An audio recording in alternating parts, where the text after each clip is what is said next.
వేదిక మీద ఉన్న పెద్దలందరికీ పేరు పేరున నా ఉదయపూర్వక నమస్కారాలు.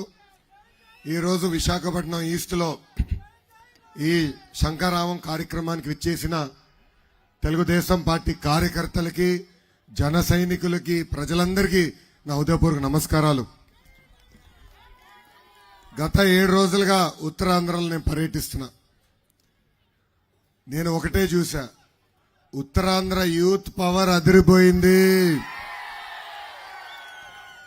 ఈ ఉత్తరాంధ్ర గర్జనకి తాడేపల్లి కొంపల్లో టీవీలు పగలుతున్నాయి.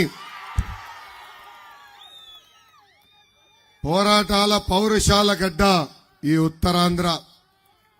సిటీ ఆఫ్ డెస్టినీ అంటారు విశాఖపట్నాన్ని. ఆంధ్రప్రదేశ్ ఆర్థిక రాజధాని అంటారు ఈ విశాఖపట్నాన్ని. బాబు గారు ముఖ్యమంత్రిగా ఉన్నప్పుడు విశాఖపట్నాన్ని జాబ్ క్యాపిటల్ ఆఫ్ ఇండియాగా చేస్తే, ఈ ప్రభుత్వం అధికారంలోకి వచ్చిన తర్వాత గంజాయి క్యాపిటల్ ఆఫ్ ఇండియాగా ఈ రోజు మార్చింది. అన్న అడిగారు, వెలగబడి రామకృష్ణ గారు నన్ను అడిగారు, మన ప్రభుత్వం ఏర్పడిన తర్వాత గంజాయి పైన యుద్ధం ప్రకటించాలి. యుద్ధం కాదన్నా, ఈ గంజాయి ఈ స్థాయికి వెళ్ళిందంటే దీని వెనకాల ఉన్న ఒక వ్యక్తి ఉన్నాడు. అతని పేరు ఎమ్మెల్సీ అనంతబాబు. తూర్పుగోదావరి జిల్లాలో అతను గంజాయి ప్రోత్సహించి అతనే గంజాయి డిస్ట్రిబ్యూషన్ ఆంధ్ర రాష్ట్రంలో మొత్తం సెట్ చేసి జీవితాలే నాశనం చేస్తున్నాడు. ఇక్కడున్న అక్క చెల్లెళ్ళు, పెద్దమ్మ, చిన్నమ్మలకి నేను ఒక విషయం చెప్పదలుచుకున్నా, గంజాయి విషయం. అమ్మా, నేను యువగలం పాదయాత్రలో చంద్రగిరి నియోజకవర్గంలో నడిచినప్పుడు ఒక తల్లి వచ్చి కలిసింది. లంచ్కి మేము ఆగినప్పుడు, భోజనానికి మేము ఆగినప్పుడు ఆమె వచ్చి నన్ను కలిసి, నేను లోకేష్ బాబు గారితో 1-on-1 మాట్లాడాలి, మీడియా మిత్రులు ఎవరు ఉండకూడదని కోరింది. అప్పుడు ఆమెతో కూర్చుని మాడినప్పుడు ఆమె చెప్పింది, ఆమెకి 3 కూతురున్నారు. పెద్ద కూతురు 10th క్లాస్ చదువుతుంది. ఆ కూతుర్ని గంజాయికి బానిసలు చేసి శారీరకంగా వాడుకున్నారు అక్కడున్న వైకాపా నాయకులు. ఆమె వచ్చి, ఇప్పుడు నా దగ్గర డబ్బులు లేవు, నా కూతుర్ని ఆ మత్తు నుంచి బయటికి తీసుకురావాలి, సిఎంసి వెల్లూరుకి నేను తీసుకెళ్ళాలి, నన్ను ఆదుకోండి, ఒక అన్నగా నన్ను ఆదుకోండి అని నన్ను కోరింది. ఇంకో మాట కూడా చెప్పింది తల్లి, మీరు ఒకవేళ ఆదుకోలేకపోతే మా పెద్ద కూతురు నేను చంపేస్తాను, దానికి కారణం మిగతా 2 కూతుర్లు పాడవుకొని ఉంటారని ఆమె చెప్పింది. ఇలా ఒక్క కుటుంబాన్ని కలిసింది, లక్షల కుటుంబాలని నాశనం చేస్తుంది ఈ ప్రభుత్వం. లక్షల కుటుంబం. దాని వెనకాల ఒకే ఒక వ్యక్తి తల్లి, ఎమ్మెల్సీ అనంతబాబు. అతను గంజాయి మొత్తులో అతని దళిత డ్రైవర్ సుబ్రహ్మణ్యాన్ని అతి కిరాతకంగా కొట్టి చంపేసి శవాన్ని డోర్ డెలివరీ చేశాడు. బాబు గారితో, చంద్రబాబు గారితో నేను మాట్లాడినప్పుడు ఆయన ఒక విషయం చెప్పారు. ఓకే, అప్పుల్లో ఉన్న రాష్ట్రాన్ని సరైన దారిలో పెడతా నాకు తెలుసు, ఇప్పుడున్న కష్టాల నుంచి నేను రాష్ట్రాన్ని బయటికి తీసుకురాగలుగుతా, కానీ ఈ గంజాయి మొత్తం నుంచి ఒక తరాన్ని ఎట్లా బయటికి తీసుకురావాలో నాకే అర్థం అవట్లేదు. మనం అధికారంలోకి వచ్చిన తర్వాత పెద్ద ఎత్తున యుద్ధం చేయాలి, దీని వెనకాల ఎవరున్నారో వాళ్ళని తరిమి కొట్టాలి, జైలుకి పంపించాలని ఇప్పటికీ బాబు గారు నిర్ణయం తీసుకున్నారు. రామకృష్ణ బాబు గారు చెప్తున్నా, 2 నెలలు ఓపిక పట్టండి, తెలుగుదేశం జనసేన ప్రభుత్వం ఏర్పడుతుంది. తప్పనిసరిగా దీని వెనకాల ఎవరున్నారో వాళ్ళని వదిలిపెట్టే ప్రసక్తి ఉండదు. బాబు గారి హయాంలో విశాఖపట్నం ఒక హ్యాపెనింగ్ సిటీ. ఈ జగన్ ప్రభుత్వం వచ్చిన తర్వాత విశాఖపట్నం ఒక విషాదపట్నంగా మారింది. ఆనాడు చంద్రబాబు నాయుడు గారు ముఖ్యమంత్రిగా ఉన్నప్పుడు కనీసం నెలకు ఒక ఐటీ కంపెనీ తీసుకొచ్చేవాళ్ళం. ఈ రోజు రోజుకొక కుంభకోణం, రోజుకొక భూ కబ్జా, రోజుకొక మర్డర్, రోజుకొక కిడ్నాప్ కూడా జరుగుతుంది. ఇక్కడున్న ఎంపీ గారి సొంత కుటుంబ సభ్యుల్నే వైకాపా నాయకులు కిడ్నాప్ చేశారంటే ఇంకేం చెప్పాలి? ఎంపీ గారిని అడుగుతున్నా, చెప్పయా ఎందుకు కిడ్నాప్ జరిగిందో? ఎవరో మీ భార్య కొడుకుని అనుకుంటా కిడ్నాప్ చేశారు చెప్పు. ఇప్పుడు ఎక్కడ బతుకుతున్నారు వాళ్ళు? హైదరాబాద్కు పారిపోయి బతుకుతున్నారు. ఇంకా మీరు వచ్చి మాకు నీతులు చెప్తారా? ఇంకా విశాఖపట్నంలో ఏకంగా వీళ్ళ కుంభకోణాలకి వ్యతిరేకంగా పనిచేస్తున్నాడని ఎంఆర్ఓ రమణయ్య గారిని అతి కిరాతకంగా ఎట్లా చంపేశారో మనందరం చూసాం. అంటే వీళ్ళు చేసే కుంభకోణాలు వ్యతిరేకంగా ఎవరు పోరాడినా మాట్లాడినా వాళ్ళు చంపుతారు, కేసులు పెడతారు, అవసరమైతే జైలుకు కూడా పంపిస్తుంది ఈ ప్రభుత్వం. ఈరోజు నేను సింహాద్రి అప్పన్న ఆలయంకి వెళ్ళి నేను పూజలు చేశా. నేను ఎప్పుడు విశాఖపట్నానికి వచ్చినా ఈ ఆలయానికి నేను వెళ్తా, దర్శనం చేసుకుంటా. రే మా బాలేబాబు గారు అన్ని గుడికి వెళ్తారబ్బా.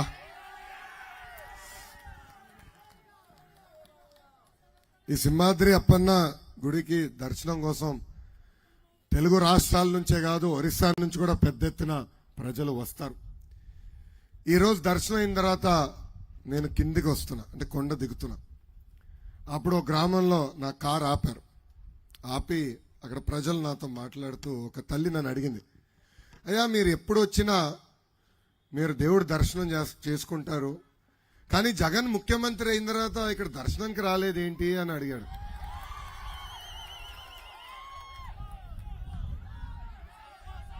అప్పుడు నేను తల్లికి, నాకేం తెలుసు తల్లి, ఆ ప్రశ్న మీరు జగన్ గారిని అడగాలి కదా అంటే, వెనకాల నుంచి ఒక కుర్రోడు అన్నాడు, అన్నా మీకు ఇంకా అర్థం లేదా, జగన్కి ఆదాయం ఎక్కడ వస్తుందో అక్కడికే వెళ్తాడు, అది ఆయనకున్న ఆలోచన అని చెప్పాడు.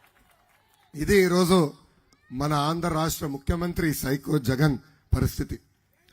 జగన్ ఎన్నో పాపాలు చేశాడు తల్లి, అందుకే దేవుడు ఈ మధ్యన జగన్ నోరు నుంచి నిజం చెప్పిస్తున్నాడు తల్లి, నిజం చెప్పిస్తున్నాడు. ఆ నిజం ఏంటో తెలుసా? జగన్కి పేపరు టీవీ లేదంట తల్లి. నిజమే తల్లి, ఆ పేపరు టీవీ మన డబ్బులు దొబ్బి పెట్టిన పేపర్ టీవీ, అది మన పేపర్ టీవీ తల్లి. నిజమే. జగన్కి పవర్ ప్లాంట్లో భారతీ సిమెంట్ లేదంట తల్లి. నిజమే తల్లి. 1,00,000 కోట్ల ప్రజాధనాన్ని లూటీ చేసి పెట్టిన ఈ తల్లి, అది మన డబ్బులే. ఆయనకి ప్యాలెస్లు లేవంట తల్లి. ఉన్న ప్యాలెస్లన్నీ అవినీతి పునాదులు. మన దగ్గర నుంచి దోచిన డబ్బులతో ఆ ఇల్లు కట్టుకున్నాడు తల్లి, అది మన ఇల్లులే. 2 నెలలు ఓపిక పట్టండి తల్లి, ఆ ఆస్తులన్నీ జప్తు చేసి ఆ డబ్బులు తిరిగి ప్రజలకు అందించే బాధ్యత కూడా నేను తీసుకుంటాను.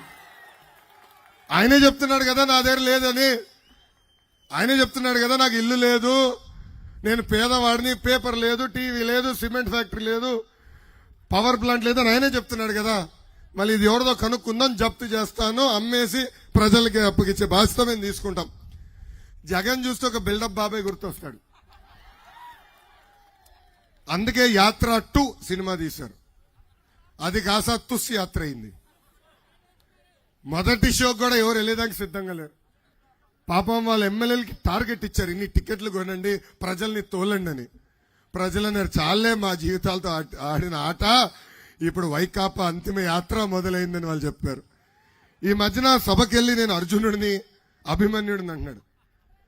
అరే మీరు ఒక భస్మాసుడబ్బా, మీరు ఎక్కడ అడుగు పెట్టినా ఎవడి పైన చేయి పెడితే వాళ్ళ పని గోవిందా గోవిందా. అసలు అబద్ధానికి బ్రాండ్ అంబాసిడర్ జగన్ తల్లి. ఆయన నవ్వులో అబద్ధం ఉంటుంది, ఆయన నడకలో అబద్ధం ఉంటుంది, ఆయన మాటల్లో కూడా అబద్ధం ఉంటుంది. ఈ మధ్యన ఏ మీటింగ్కి వెళ్ళినా జరగబోయేది పేదలకి పెత్తందారుల మధ్యన యుద్ధం అంటున్నాడు తల్లి. ఈ పెత్తందారు ఎవరో మీరు తెలుసుకోవాల్సిన అవసరం ఉంటుంది. 1,00,000 కోట్ల ఆస్తి ఉన్నవాడు, 1,00,000 రూపాయలు చెప్పులు వేసుకుని తిరిగేవాడు, 1,000 రూపాయలు విలువైన వాటర్ నీళ్లు తాగేవాడు. హైదరాబాద్, బెంగళూరు, తాడేపల్లి, ఇడుపలపాయలో, ఇప్పుడు విశాఖపట్నంలో ప్యాలెస్ కట్టుకున్న వ్యక్తి జగన్. ఆయన పెత్తందాడు. రాబోయే 2 నెలల్లో మనకి జగన్ అహంకారానికి ప్రజల ఆత్మ గౌరవం మధ్యన యుద్ధం జరగబోతుంది. ఇది ప్రజలందరూ ఒక్కసారి గుర్తుపెట్టుకోవాల్సిందిగా నేను కోరుతున్నా. జగన్ ఒక జలగలాంటి వాడు. సైలెంట్ గా కృష్ణపట్నం పోర్టు, గంగవరం పోర్టు ఏకంగా ఈ రోజు కొట్టేశాడు. నిన్నగాక మొన్న కృష్ణపట్నం పోర్టులో మొత్తం 10,000 మంది పనిచేస్తున్న ఉద్యోగస్తులందరినీ రోడ్డుపైకి పంపించేశారు. అది దానిపైన పెద్ద ఎత్తున తెలుగుదేశం పార్టీ నాయకులందరూ పోరాడితే కేరళలో భర్తీ లేదని ఖాళీ కంటైనర్ షిప్ తీసుకొచ్చి కృష్ణపట్నం పోర్టులో పెట్టారు. అది తెలుసుకున్న నెల్లూరు నాయకులు అక్కడ కోర్టు దొంగ ఉన్నాడులే కాకాని గోవర్ధన్ రెడ్డి, కోర్టులోనే దొంగతనం చేశాడు తెల్ల ఆయన. ఆ కాకాని గోవర్ధన్ రెడ్డి రాత్రి వెళ్ళి అక్కడ ఒక వీడియో సినిమా తీసి ఏకంగా పోర్టులో ఏదో అద్భుతాలు జరుగుతున్నాయని చూపించారు. అక్కడ పనిచేస్తున్న కార్మికులు బయటికి వచ్చి జరుగుతున్న నిజాలు చెప్పారు. కనుకనే మనందరం వాస్తవాలు తెలుసుకున్నాం. అంటే చూడండి, పోర్ట్లు వదిలిపెట్టారు, ఇసుకని వదిలిపెట్టారు, క్వారీల్ని వదిలిపెట్టారు, ఇంకా ఈ పక్కన్న కొండలు కూడా వదిలిపెట్టే పరిస్థితులు లేవు. ఎక్కడ ఏది దొరుకుతుందా, ఎలా దోచుకుందాం, ఎలా దాచుకుందాం అనే ఏకైక ఆలోచనతో ఈరోజు ఆంధ్ర రాష్ట్ర ముఖ్యమంత్రి జగన్ పరిపాలిస్తున్నారు. ఆ 2 పోర్టులు కంటైనర్ పనులు ఆపేసిన వల్ల ఈరోజు పెద్ద ఎత్తున రైతులు, చిన్న మధ్య పరిశ్రమలు పెద్ద ఎత్తున ఇబ్బందులు పడుతున్నాయి. ఇక్కడున్న ప్రజలందరినీ నేను క్విజ్ అడగాలనుకుంటున్నా. రెడీగా ఉన్నారా? రోజు జగన్ ఏం తింటాడు? మొదటి ఆప్షన్ కిచిడి, రెండో ఆప్షన్ అన్నం, మూడో ఆప్షన్ ఇసుక.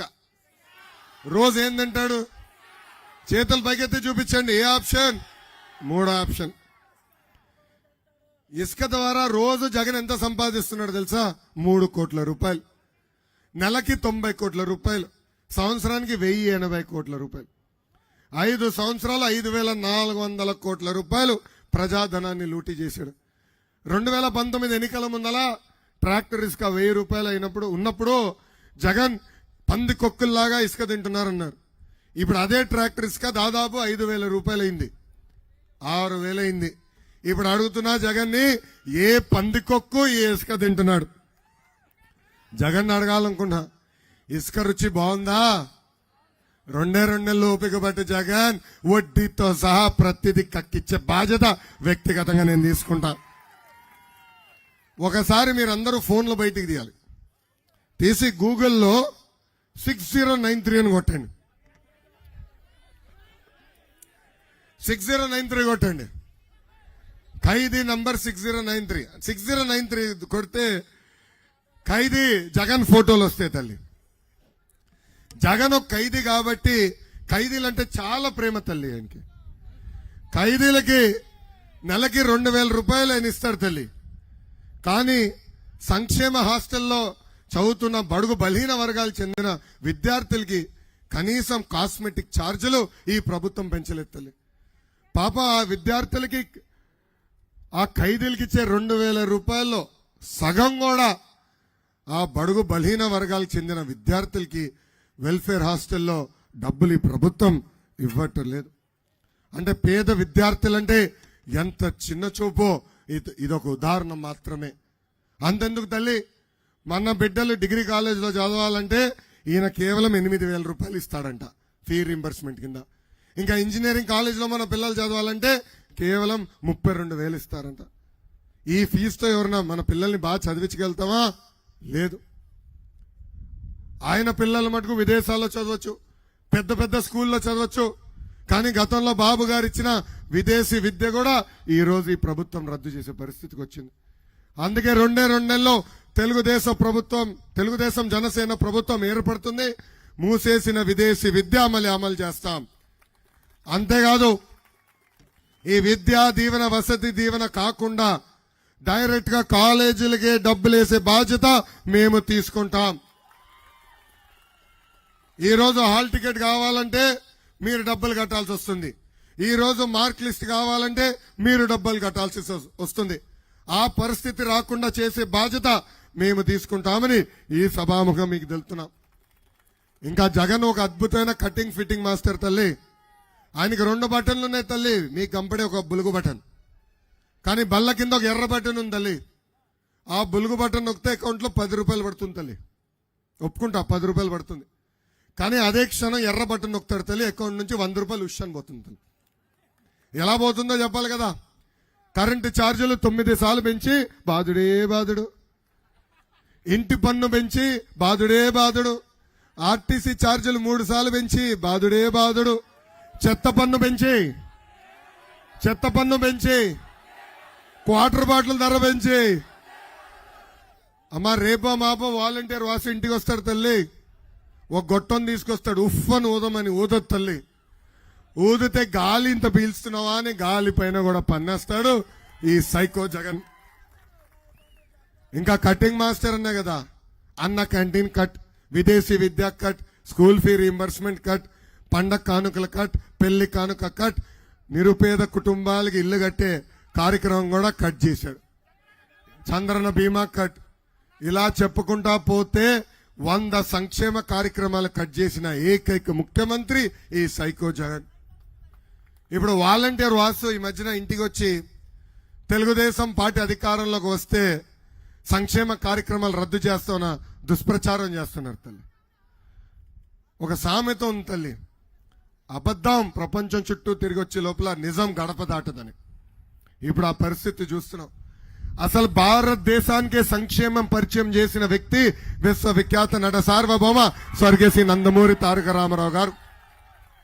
ఆనాడు 2 రూపాయలకే కిలో బియ్యం అందజేశారు, 50 రూపాయలకి హార్స్ పవర్ మోటార్ అందజేశారు, మహిళలకి ఆస్తుల సమాన హక్కు కల్పించారు. అన్నగారిని స్ఫూర్తిగా తీసుకుని బాబు గారు ముఖ్యమంత్రి అయినప్పుడు డ్వాక్రా సంఘాలు ఏర్పాటు చేశారు. దీపం పథకం ద్వారా గ్యాస్ కనెక్షన్ ఉచితంగా అందజేశారు. మొన్న ముఖ్యమంత్రి అయినప్పుడు అన్న క్యాంటీన్, చంద్రన్న బీమా, రైతు బజారు, పసుపు కుంకం, విదేశీ విద్య, స్కూల్ ఫీ రీంబర్స్మెంట్, ఇలా చెప్పుకుంటా పోతే 100 సంక్షేమ కార్యక్రమాలు తీసుకొచ్చిన వ్యక్తి మన నాయకుడు చంద్రబాబు నాయుడు గారు. తల్లి పవన్ అన్న చంద్రబాబు గారు కలిసి మీ కష్టాలు చూసిన తర్వాత బాబు సూపర్ 6 హామీలు ప్రకటించారు. 2 నెలల్లో తెలుగుదేశం జనసేన ప్రభుత్వం ఏర్పడిన 5 సంవత్సరాల్లో నిరుద్యోగ యువకులకి 20 లక్షల ఉద్యోగాలు కల్పించే బాధ్యత మేము తీసుకుంటాం. ప్రతి సంవత్సరం డిఎస్సి నోటిఫికేషన్ విడుదల చేస్తాం. 5 సంవత్సరాల్లో ప్రభుత్వ ఉద్యోగాలని భర్తీ చేసే బాధ్యత మేము వ్యక్తిగతంగా తీసుకుంటాం. అంతేకాదు ఉద్యోగాలు వచ్చే వరకు నిరుద్యోగ యువకులకి ప్రతి నెల 3,000 రూపాయలు నిరుద్యోగ భృతి కూడా మన ప్రభుత్వం ఇస్తుంది. 2వ హామీ, స్కూల్కి వెళ్లే ప్రతి విద్యార్థికి ప్రతి ఏడా 15,000 రూపాయలు మేము అందిస్తాం. అంటే ఒకరుంటే 15,000, ఇద్దరుంటే 30,000, ముగ్గురుంటే ఎంత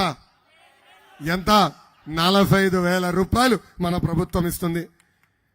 ఇంకా 3వ హామీ, రైతులకి అండగా నిలబడడానికి ప్రతి సంవత్సరం 20,000 రూపాయలు ఆర్థిక సహాయం చేస్తాం. ఇంకా ప్రతి ఇంటికి ప్రతి ఏడా ఉచితంగా 3 గ్యాస్ సిలిండర్లు మన ప్రభుత్వం ఉచితంగా ఇవ్వబోతుంది. ఇంకా 18 నుంచి 59 సంవత్సరాల వయసు కలిగిన మహిళలకి ప్రతి నెల 1,500 రూపాయలు మన ప్రభుత్వం ఇస్తుంది. అంటే సంవత్సరానికి 18,000, 5 సంవత్సరాల్లో 90,000 రూపాయలు మన ప్రభుత్వం ఇవ్వబోతుంది. ఇంకా 6వ హామీ ఏంటదా, మహిళలు ఆర్టీసీ బస్సులో ఉచితంగా ప్రయాణించే హక్కు కూడా మన ప్రభుత్వం తెలుగుదేశం జనసేన ప్రభుత్వం కల్పించబోతుంది. అసలు ఉత్తరాంధ్రకి పట్టిన దరిద్రం జగన్ తల్లి. 3 రాజధానుల పేరుతో 3 ముక్కలాటలాడుతున్నాడు. అసలు ఉత్తరాంధ్రకి దోచుకునేదానికి 3 కుటుంబాలకి లైసెన్స్ ఇచ్చాడు తల్లి. ఒకటి క్యాన్సర్ గడ్డలాగా తినేస్తున్న బొత్స కుటుంబం, 2వది విజయసాయిరెడ్డి కుటుంబం, 3వది వైవి సుబ్బారెడ్డి కుటుంబం. విశాఖ ఉక్కు ఆంధ్రుల హక్కు. ఆనాడు పెద్దవాళ్ళు పోరాడి విశాఖ ఉక్కుని సాధించుకున్నారు. ఇప్పుడు ఈ ప్రభుత్వ అధికారంలోకి వచ్చిన తర్వాత ప్రైవేట్ సంస్థలతో లాలుచిపడి ఆ విశాఖ ఉక్కుని ప్రైవేటీకరణ చేయడానికి ప్రయత్నిస్తున్నారు. దానికి అడ్డంగా నిలబడింది తెలుగుదేశం పార్టీ. విశాఖ ప్రజలకు నేను హామీ ఇస్తున్నా, అవసరమైతే ఆంధ్ర రాష్ట్ర ప్రభుత్వమే ఆ ఉక్కు ఫ్యాక్టరీ కొనుగోలు చేసి కాపాడే బాధ్యత మేము తీసుకుంటాం. ఇంకా విశాఖపట్నం జిల్లాకి జగన్ అనేక హామీలు ఇచ్చారు. దాంట్లో కొన్ని మీకు గుర్తు చేస్తున్నా. మొదటిది విశాఖ రైల్వే జోన్ పూర్తి చేస్తాడు, చేయలేదు. విశాఖ మెట్రో ప్రాజెక్ట్ పూర్తి చేస్తాడు, అది చేయలేదు. మూతబడిన షుగర్ ఫ్యాక్టరీలు తెరిపిస్తా అన్నాడు, చేయలేదు. 8 లక్షల ఎకరాలకి సాగునీరు అందిస్తా అన్నాడు, చేయలేదు. విశాఖకి పరిశ్రమలు ఐటీ కంపెనీలు తీసుకొస్తా అన్నాడు. ఒక్క పరిశ్రమను తీసుకొచ్చాడా? ఈ కోడిగుడ్డు మంత్రిని చూసి ఉన్న పరిశ్రమలే పారిపోతున్నాయి. ఇంకా పరిపాలక రాజధాని తీసుకొస్తానని ఏకంగా విశాఖపట్నంలో పెద్ద ఎత్తున భూ కబ్జాలు చేస్తున్నారు. మనం చూసాం, దసపల్లా భూములు, ఎక్స్ సర్వీస్ మెన్ భూములు, స్వాతంత్ర సమరయోధుల భూములు, చెరువులు, లూలు భూములు, టీడీఆర్ బాండ్లలో పేరుతో పెద్ద ఎత్తున కుంభకోణాలు చేస్తున్నారు. ఇంకా ఋషికొండకి గుండు కొట్టి 500 కోట్ల రూపాయలు ఖర్చు పెట్టి ఒక్క వ్యక్తి బతికేదానికి ఇల్లు కట్టుకున్నాడు. తల్లి ఒకడే ఒకడు ఉంటాడు. 500 కోట్ల రూపాయలు ఖర్చు పెట్టారు. అది కూడా వచ్చాడా? ఇప్పుడు రాలేదు.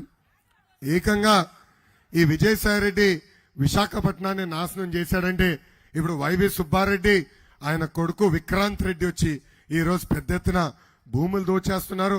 పక్కనున్న గనులు కూడా దోచేసే పరిస్థితి చూశాం. ఏకంగా జీవీఎంసీని కూడా పెద్ద ఎత్తున అవినీతి చేస్తున్నారు. చెత్త పైన పన్ను పెంచారు తప్ప ఎక్కడనో ఒక రోడ్ వేశారా, ఒక డ్రైన్ కట్టారా, పేదలకు ఒక ఇల్లు కట్టారా అని ప్రజలందరినీ ఒక్కసారి ఆలోచించమంటున్నాం. ఇక్కడున్న ఏయూ యూనివర్సిటీలో 1400 పిహెచ్డి పోస్టులు కూడా అమ్ముకున్నారు. యూజీసీ గ్రాంట్లు 200 కోట్ల రూపాయలు స్వాహా చేశారు అక్కడున్న రిజిస్ట్రార్. ఈరోజు ఈ పరిస్థితులు మనం చూస్తున్నాం. ఇంకా మన నియోజకవర్గం విశాఖపట్నం ఈస్ట్కి వచ్చే గల ఇక్కడ ఒక మాస్ మహారాజా తెలుగుదేశం పార్టీ శాసనసభ్యుడు ఉన్నాడు. ఏమా మాస్ మహారాజా కరెక్టేనా? నిరంతరం ప్రజల్లో ఉంటాడు. అందుకే మీరు ఆశీర్వదించారు, దీవించారు, 3 సార్లు మంచి మెజార్టీతో గెలిపించారు.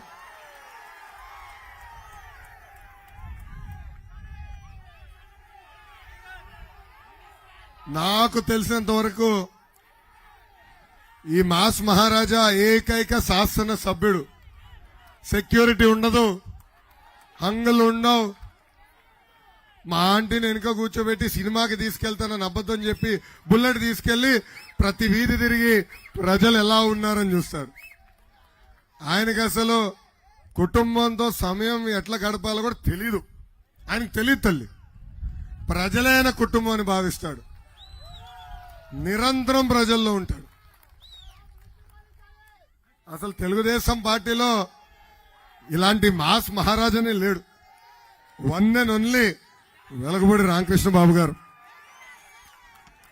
ఆనాడు హుదూద్ విశాఖపట్నాన్ని కొడితే చంద్రబాబు నాయుడు గారి దగ్గర నుంచి రామకృష్ణ బాబు గారు అహర్నిశలు ప్రజల కోసం పనిచేశారు. 7 రోజుల్లో నార్మల్సీ, అంటే హుదూద్ వచ్చే ముందల ఎలాంటి వాతావరణం ఉందో అలాంటి వాతావరణం తీసుకొచ్చారు. ప్రతి ఇంటికి కరెంటు ఇమ్మీడియట్ గా తీసుకొచ్చారు. నిరుపేద కుటుంబాలకు ఉచితంగా పాలు, కూరగాయలు ఆనాడు మేము అందజేశాం. అంతెందుకు ఆయన ప్రతి గడప దొక్కి పెద్ద ఎత్తున విశాఖపట్నం ఈస్ట్ కి నిధులు తీసుకొచ్చిన వ్యక్తి. 100 పడకల హాస్పిటల్ ఆనాడు ఏర్పాటు చేశాం. 100కి 100% ఎల్ఈడి వీధి దీపాలు తీసుకొచ్చాం. అవసరమైన మేరకు రీటైనింగ్ వాల్స్ కట్టాం. ఇండోర్ స్టేడియం ఆయన కోరిక మేరకు ఆనాడు శాంక్షన్ చేశాం. సింహాచలం భూమిలో ఆనాడే చాలా మందికి పట్టాలు అందించాం. ఏకంగా వాటర్ ట్యాంకులు కట్టాం. పిహెచ్సిలు ఏర్పాటు చేశాం. ఆర్కే బీచ్, ఉడా పార్కులు కూడా ఆనాడు తెలుగుదేశం ప్రభుత్వం అభివృద్ధి చేసింది. ఇంకా మత్స్యకారులు కూడా ఆనాడు పెద్ద ఎత్తున తెలుగుదేశం పార్టీ ఆదుకుంది. వలలు, బోట్లు, ఐస్ బాక్సులు, మోపెడ్లు ఆనాడు సబ్సిడీ ద్వారా మీకు అందజేసిన పార్టీ తెలుగుదేశం పార్టీ. మీకు ఎలాంటి సమస్య ఉన్నా ఒక బుల్లెట్ వేసుకుని మీ దగ్గరకు వచ్చే వ్యక్తి వెలగపూడి రామకృష్ణ బాబు గారు. అసలు అవినీతి అంటే ఏంటో కూడా ఆయనకు తెలియదు. చాలా సింపుల్ గా బతికే వ్యక్తి. ఇప్పుడు కూడా 1200 రూపాయలు విలువైన డబ్బా ఫోన్ పట్టుకుని తిరుగుతాడు ఈయన. ఇప్పుడే మీటింగ్ జరిగితే టెక్నాలజీతో అందరం గడప గడప వెళ్ళాలని నేను కోరితే నాకు ఈ టెక్నాలజీ అంతా నాకు తెలియదు, నన్ను ఇబ్బంది పెట్టదబ్బా అంటాడు. ఆ స్మార్ట్ ఫోన్ వాడుతూ నాకు తెలియదు, నాకెందుకు ఆ డబ్బా ఫోన్ చాలే అంటాడు. అంటే ఎప్పుడు మీకు అందుబాటులో ఉన్న వ్యక్తి, ఎప్పుడు మీ తరపున పోరాడే వ్యక్తి, ఎప్పుడు ప్రజల గురించి ఆలోచించే వ్యక్తి వెలగపూడి రామకృష్ణ బాబు గారు. నేను అంతేనా? గట్టిగా చప్పట్లు కొట్టాలి స్వామి.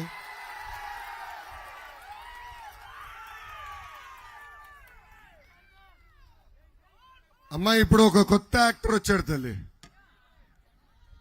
వైకాపా ఇన్ఛార్జ్ అనుకోడు, ఇన్ఛార్జ్ కోఆర్డినేటర్ పిలుస్తాం కూడా.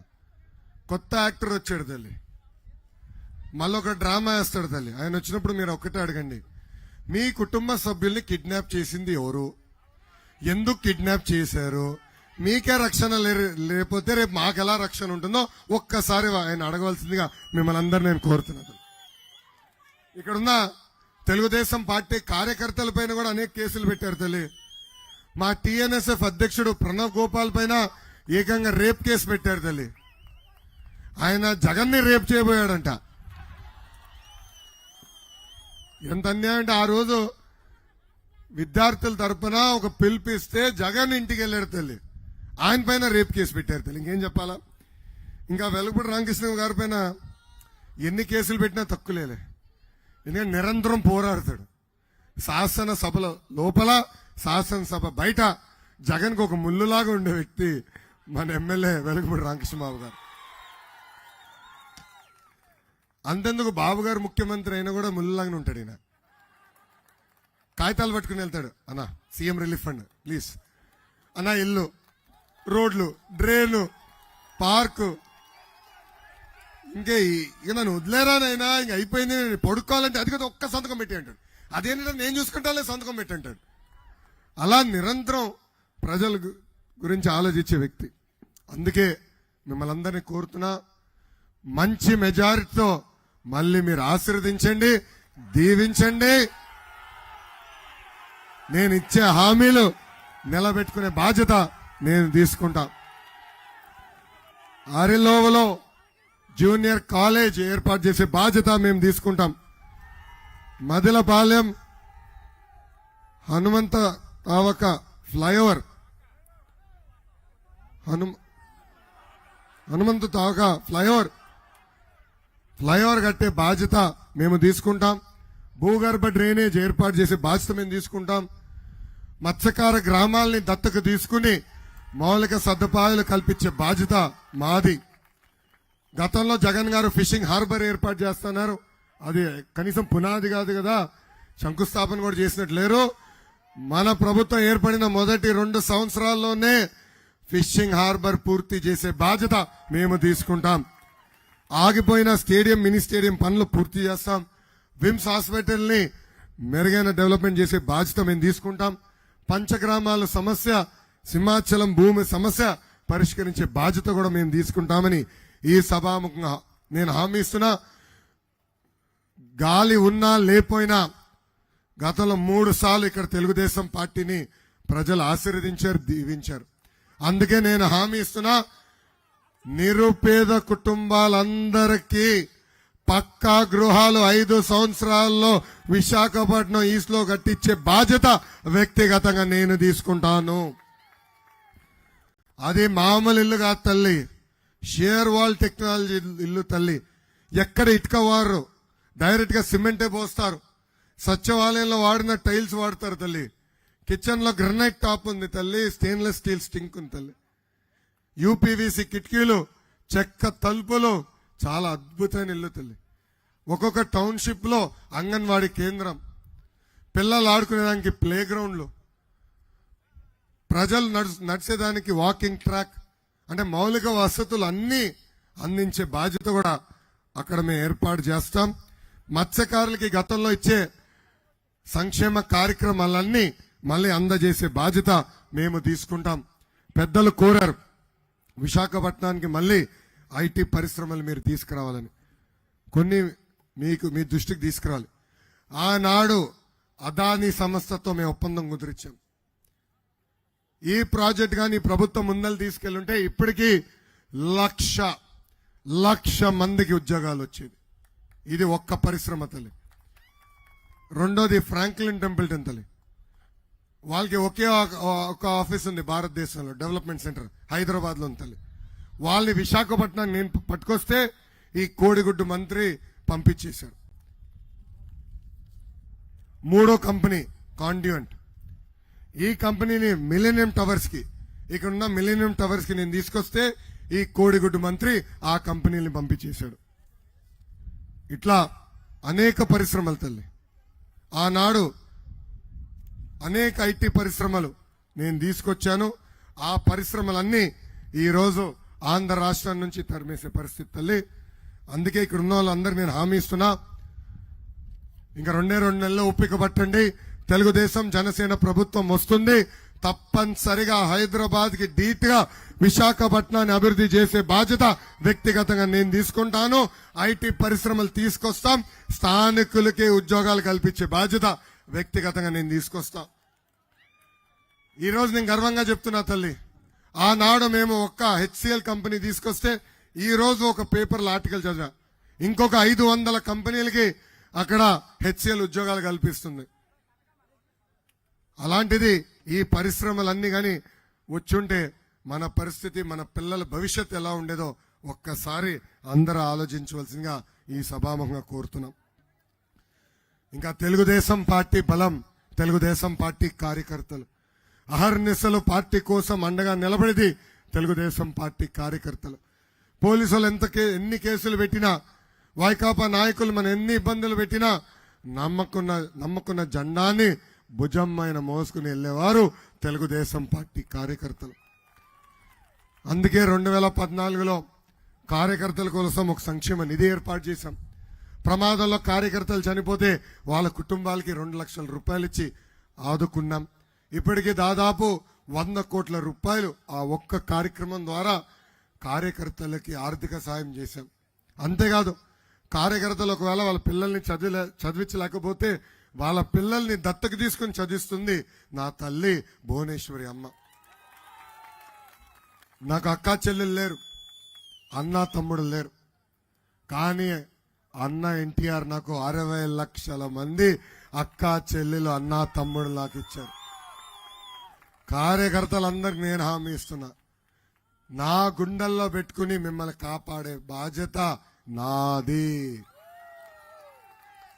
2019 నుంచి 24 వరకు మన పైన అనేక కేసులు పెట్టారు. నా పైన కూడా 22 కేసులు పెట్టారు. నా పైన ఎస్సీ ఎస్టీ కేసు పెట్టారు. నా పైన అటెంప్ట్ మర్డర్ కేసు పెట్టారు. కానీ ఆనాడు చెప్పా, ఈ లోకేష్ తగ్గేదే లేదు. తల్లి 2019 ముందల నా పైన ఒక్క కేసు లేదు.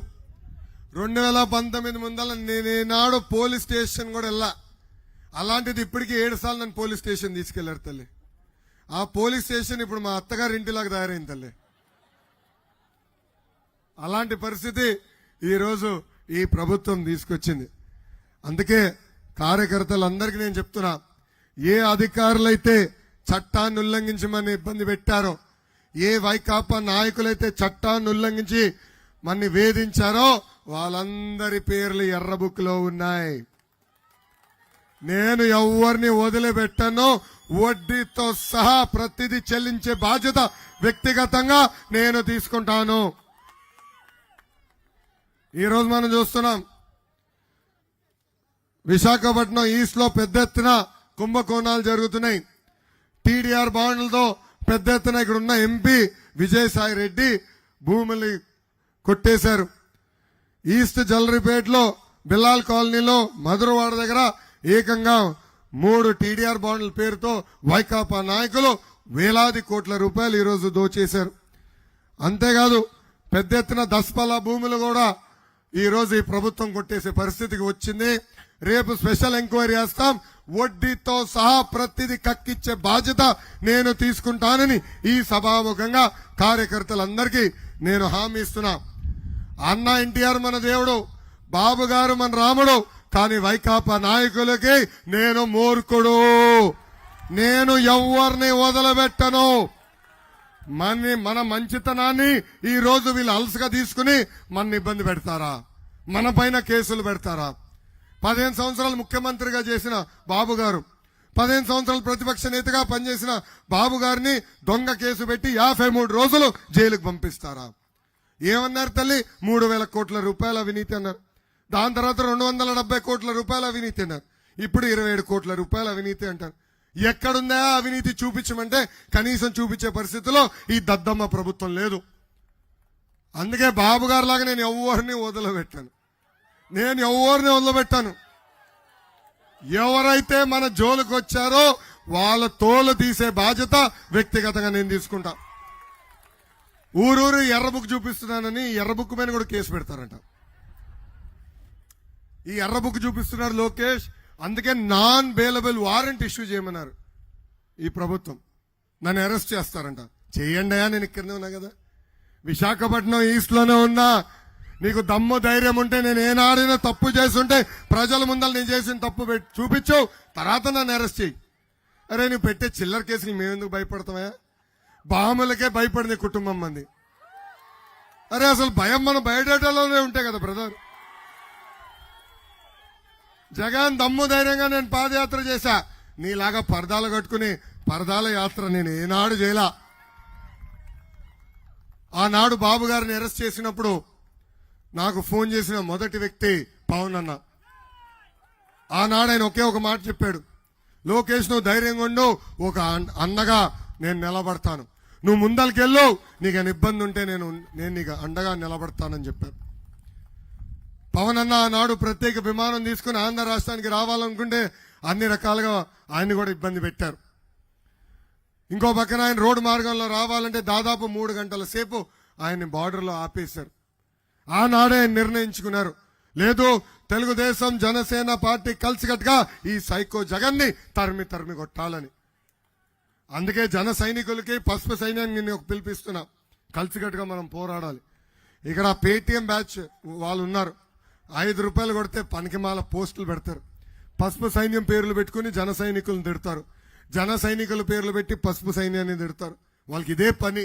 మన మధ్య చిచ్చు రాకుండా చూసుకోవాల్సిన బాధ్యత మనందరి పైన ఉంది. మనందరం అప్రమత్తంగా ఉండాలా.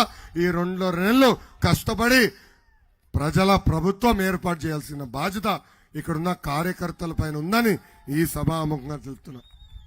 ఇంకా ఈ శంకరామం కార్యక్రమం ద్వారా Telugu Desam party cluster unit booth ఇన్ఛార్జీలందరికీ నేను పిలిపిస్తున్నా. ఇప్పటికీ మీ అందరికి ఒక కిట్ ఇచ్చాం. అన్నగారు ఆ కిట్ ఇవ్వండి, రామకృష్ణ బాబు గారు ఆ కిట్ ఇవ్వండి. ఈ కిట్ లో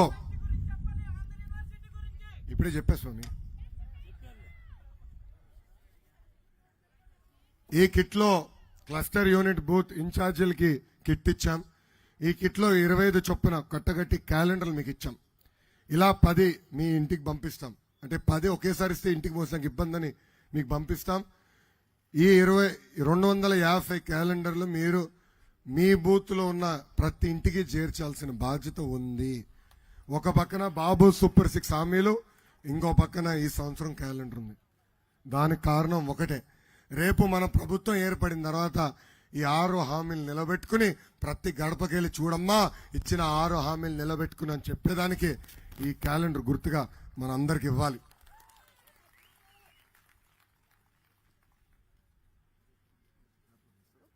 దాంతోపాటు మీకు కార్డులు ఇస్తున్నాం. ఒక పక్కన బాబు సూపర్ 6 ఉంది, ఇంకో పక్కన మన 6 హామీలు ఉంది. బంధువులకి ఇంటికి వెళ్ళినా, మిత్రుల ఇంటికి వెళ్ళినా, టీ షాప్కి వెళ్ళినా, పెట్రోల్ బంక్కి వెళ్ళినా ఈ హామీలు మీరు బలంగా ప్రజల్లోకి తీసుకెళ్లేదానికి ఈ కార్డు మీకు కూడా ఈ 6 హామీలు గుర్తుపెట్టడానికి ఈ కార్డు మీకు ఇచ్చాం. ఇంకా సైకిల్ కూడా ఇచ్చాం. నాలాగా సైకిల్ వేసుకుని ఈ 2 నెలలు తిరగవలసిన బాధ్యత మీ పైన ఉంది. ఇంకా ఎండాకాలం మొదలైంది, క్యాప్ కూడా ఇచ్చాం. ఈ క్యాప్ వేసుకుని ఈ క్యాప్ వేసుకుని బాబు సూపర్ 6 ప్రతి గడపకి చేర్చవలసిందిగా ఈ సభాముఖంగా మిమ్మల్ని అందరినీ కోరుతున్నాం. గతంలో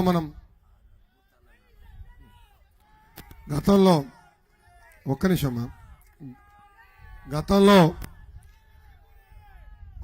స్వామి, గతంలో బాధుడు ఇదేమి కర్మ మన రాష్ట్రానికి బాబు షూరిటీ భవిష్యత్తు గ్యారంటీ మనం బలంగా ప్రజల్లోకి తీసుకెళ్ళాం. ఎవరైతే టెక్నాలజీ వాడి బాగా చేశారో వాళ్ళందరినీ ఈరోజు నేను అభినందిస్తాం జరిగింది.